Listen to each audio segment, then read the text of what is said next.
Okay, so that's a lecture that I gave last year at the University of Hong Kong. I gave a lecture on how to overcome emotional challenges, because the suicidal rate in Hong Kong among the students has increased. The parents or even the school board may not notice it. Many students, primary school, secondary school, universities, many of them suffer from at least minor depression.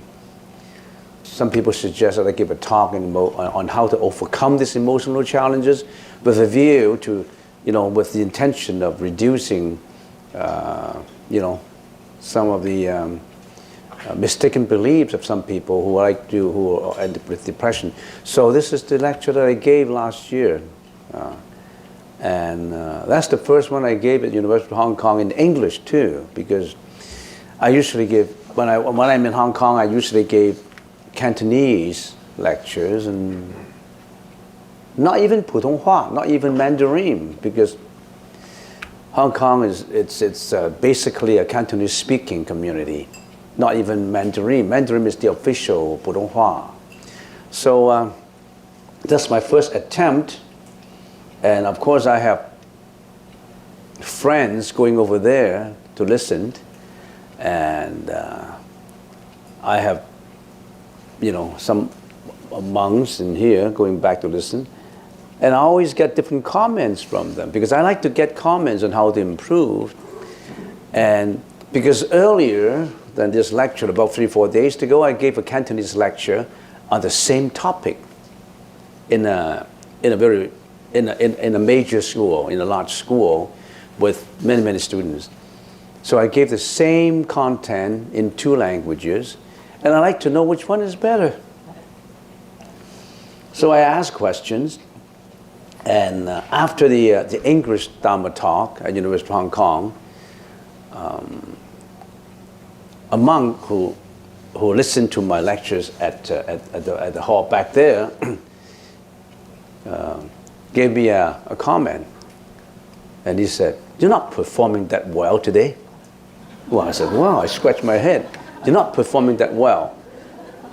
I expect you to be better, because when I was back there in Canada, in Vancouver, you gave better talk than this. You're too nervous." Did I look nervous there? No, I really inside I looked nervous. I was quite nervous, because that's the first time. That is the first university in Hong Kong. And among all this audience, there are professors in there. Professors from other universities, from educational universities, from polytechnical universities, and wow, I was trembling inside. So you may not realize it, when I gave the talk for the first 5 minutes, I was tongue-tied. I didn't know what to do. And then one monk said, from here, said, "You're not performing to the expectation. I can only give you a 7. Not even an 8. Well, he's an idealist. He's a perfectionist. So, but then later I received some comments from audience who went to 2 lectures, the Cantonese lectures and the English lectures. And a few ladies came up later, gave the comment that, "You were better in the English talk than the Cantonese." I didn't know why.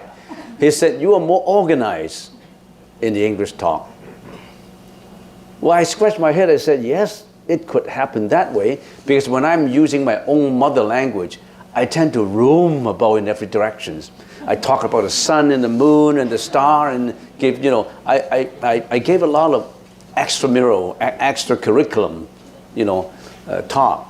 So I roam out of the topic.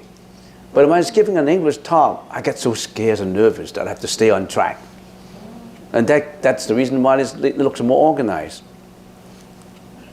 So different people have different comments.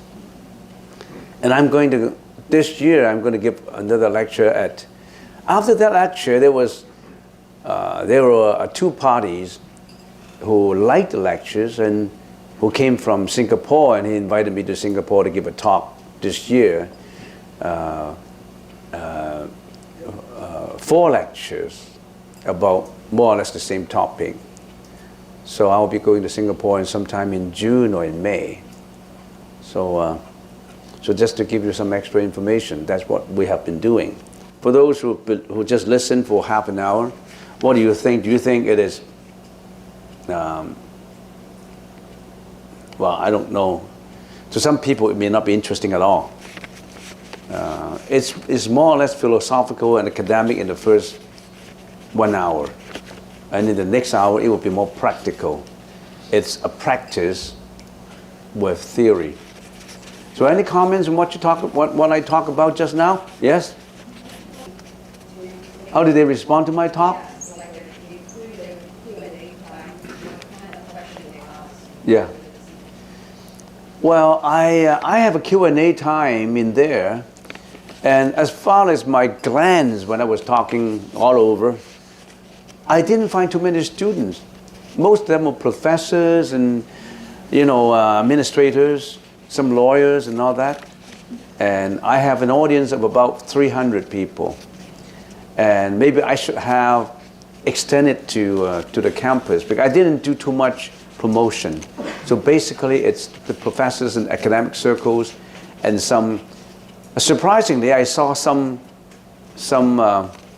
senior management from stock exchange. So I don't know how the students respond, but then last year I went over to the education university, and a few professors there had a meeting with me, and he suggested I would give a lecture to some PhD students in education, because these will be students who went out to be teachers, talking about how to apply the Buddhist psychology to solve emotional problems. And I haven't done that. I haven't got time to do that. Maybe I should give lectures on that. Other than the Singapore, I'll be going to Polytechnic University in March, and another 科大叫做咩啊？英文科大記唔記得叫做咩啊？ I don't know. Another universities where I will be giving 2 lectures as a visiting lecturer about Buddhist psychology. So all these would be quite, to me, it would be, I talk about emotional challenges. I'm talking about my own challenges. I like to give our lectures to see how people respond. And I like to give more Cantonese ones because suicidal rate among students has increased because of depression. Kids suffer from this depression, which is quite obvious because in Hong Kong, the gap between the rich and poor is getting wider and wider. There are people with money and there are people who are poor. There are people who live in mansions, in mid-levels in the hills. And there are also people, family, who struggle into a small apartment of 200 square feet. I like to give out more lectures in Cantonese. And I think that would be beneficial to people who like to listen. And I still have to hold myself out as someone who like to give more information. And I think that the Buddhist teaching can help a lot because it is about how people think and how people interact and respond to externalities, and how actually you can use meditation or chanting. Meditation is consciousness therapy, a therapy that heals the consciousness, and chanting is about a therapy of chanting that heals your problems. A sound therapy. We all know that sound becomes a therapy like ultrasound. So we have to, there's a lot that we can do to give back what we have learned. And plus, recently in Hong Kong, there have been rumors about fictitious monks who, who are not, who always like to hang out with profit motives and in making more money. And I should let them know that not all monks are like that. Some monks really want to practice Buddhist meditation and really want to promote it to benefit a lot of other people. Not all monks are fake monks and monks who hold them out on a profit motive to sell the services of chanting and ceremonies. So I forgot your question. What did you say about students? I didn't interact with students. Maybe I should. Whether they really understand something. I think if I speak in my own mother language, I can make them understand. I have the confidence that I make them understand. But I haven't really started. I haven't really started to hold myself out as someone who can talk about this kind of topic to help out the primary school students and the secondary school students. And maybe this is a mission that I should do, to go to different schools to talk about, because in my mind, there are families, like not well-to-do families, then they have a few kids, and the mom and dad went out to work to make money, and they didn't have enough time for their own children. And compared to rich families, they have mentors, English mentors and French mentors. They have a lot of lessons to people to guide them. But there are these not well-to-do students who may not even have enough space at home to work with their homework. Those are the kind of students that we should help. So actually, if we want to do something, there's a lot that we can do. It depends on how much time we have and how strong our intention is. So it's meaningful. It's challenging. We haven't really started, but we should do some more about it. All right? So, any more questions? Think about if you have any questions. Let me answer these written questions. I like to share my experience. When I was a student a long time ago, the professor in psychology said to the student that when the babies were born, they were pure, no personality. Now I know about consciousness, so the professor is wrong. I think the professor is not right. I don't know if it's wrong or not, because there were two sayings in ancient Chinese philosophers. Mencius, Mengzi, and Sunzi. There were three very famous Zi. Zi means the philosophers. Lao Tzu. Lao Tzu, it's the specialized in the book of changes. How world changes, flexibility. It's become a very world-famous book, the Book of Changes by Lao Tzu, the professor Lao Tzu. And there's another Mengzi, very famous philosopher, and he said, everybody was born with kindness. A baby was born with kindness. And there's another Sun Tzu, who's just the opposite. He said, when they were born, they didn't have kindness. They already have a personality fixed in them.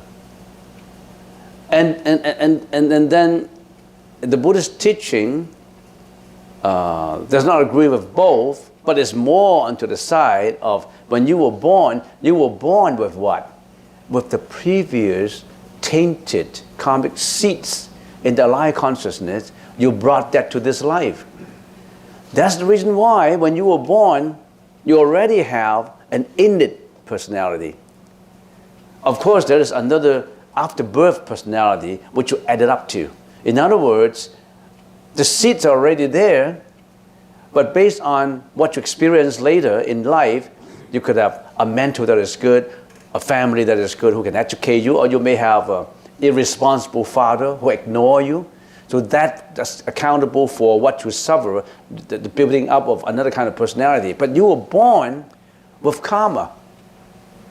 That's the reason why there were some kids who were born, and for example, a 3-year-old, 7-year-old, 6-year-old, they already were talented in some ways. I remember I watched on TV or on YouTube that there was a little girl who was at the age of 6 was able to sing like a professional singer, and there was a girl at the age of 6 or 7 she could sing jazz, and there were a boy who could play the piano of Mozart piano. What did they do? Did they learn? No. They played it from memory, from their own karma, which is hidden in them. They just played it from memory. They have never learned it before.